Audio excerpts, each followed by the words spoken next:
Գածոտնի նախալեռնային գոտիներում կպահպանվի նաև մառախուղը, ընդ որում մառախուղը խիտ կլինի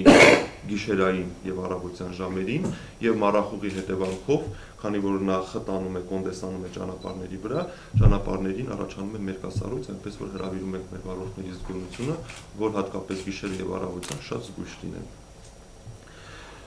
Օդի ջերմաշանը այս 3 օրերին էապես չի փոխվի։ Իսկ ահա արդեն հունվարի 1-ի գիշերը, այսինքն ամանորի գիշերը 31-ից 1-ից անցումն է, միջերկրական ծովի շրջաններից շատ թույլ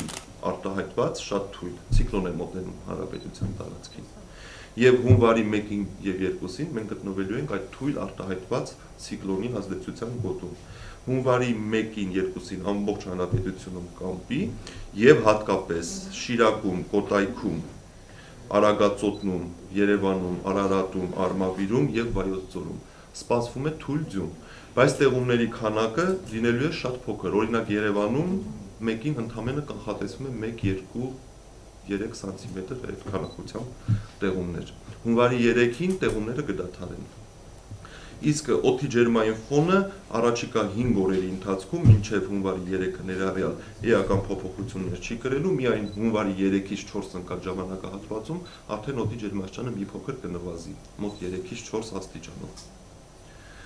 Այսինքն ամանորին ոնց մենք ունեցանք անցած տարի այդ հզոր ցիկլոնը, ձանառատ տեղումներ, անհարմարություններ, քաղաքը պարալիզվեց եւ այլն, մենք այս տարի չենք սպասում։ Կար շատ գերհզոր ցիկլոն, որը գործում էր Թուրքիայի եւ միջերկրական ծովի վրա, որը նշեմ, որ ներկապահին Թուրքիայում շրջաններ կան, որ պարալիզվել են, ձյանցած կհասնում է 2-ից 3 մետրի, ամբողջովին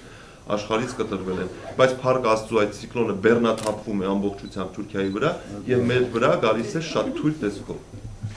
Հիմա անցնեմ հունվար ամսվա կանխատեսմանը։ Նախ ամենասկզբից ասեմ, որ մենք հունվարը դեկտեմբերի համեմատ ձեզ խոստանում ենք ավելի տաք, համեմատաբար ավելի տաք, բայց դա չի նշանակում, որ պետք է լինի ամբողջ ամսվա ընթացքում ջերմ գարնանային եղանակներ։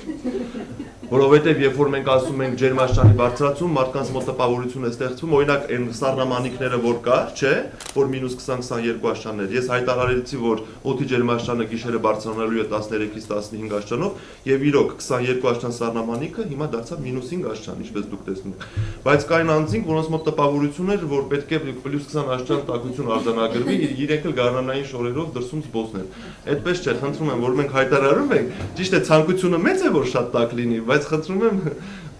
սուբյեկտիվ մոտեցեք այդ հարցին։ Հիմա հունվարը։ Ուրեմն հունվարին նույնպես վայրիվերումները շատ մեծ են լինելու։ Մենք եւ ունենալու ենք արկտիկական ցուրտ ներխուժումներ, որոնք այս անգամ լինելու են ոչ թե Սկանդինավիայի կողմից, այլ Սիբիրի կողմից։ Հիմա զարգանում է Ուրալի վրա սիբիրական անտիցիկլոնը եւ մենք հունվարին շատ հաճախ գտնվելու ենք սիբիրական անտիցիկլոնի ազդեցության գոտում եւ մեր երկիր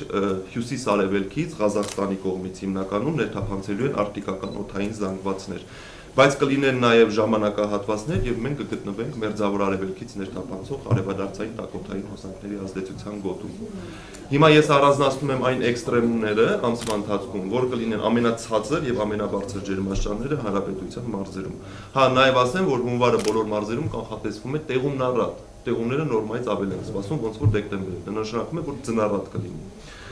Ուրեմն այսպես Արարատի Արմավիրի մարզեր, Արագածոտնի նախալեռներ, Վայոց ձորի նախալեռնային գոտիներ։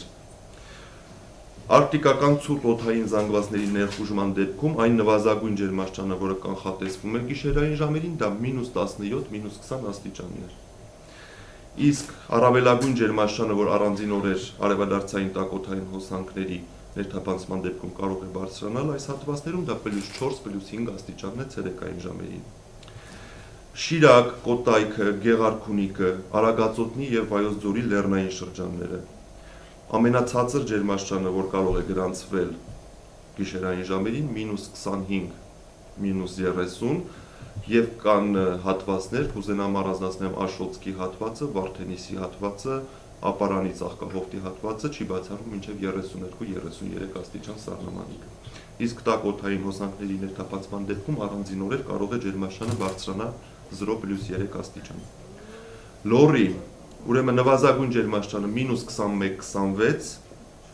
առավելագույն ջերմաստիճանը, որ ցերեկը կբարձրանա առանձին օրերին +3, +7։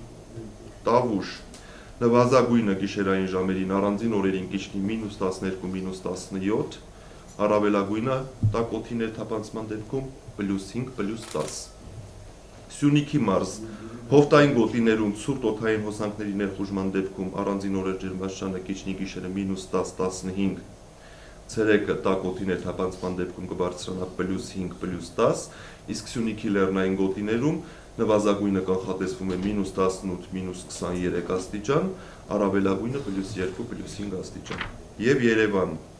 Արկտիկական ցուրտ օդային զանգվածների դեպքում կունենանք օրեր, երբ մայրաքաղաքի ցածրադիր գոտում ջերմաստիճանը կհասնի -17, -20 աստիճանի, բարձրադիր հատվածներում -14, -16 աստիճանի,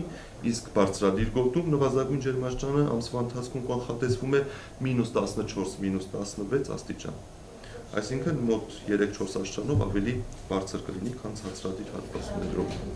Առավելագույն ջերմաստիճանը Երևանում կանխատեսվում է մինչև +4-5 աստիճան, որը առանձին օրերին կֆինանսվի։ Հիմնական այս դրույթները ներկայացնելու սրանք են, եթե ունեք հարցեր։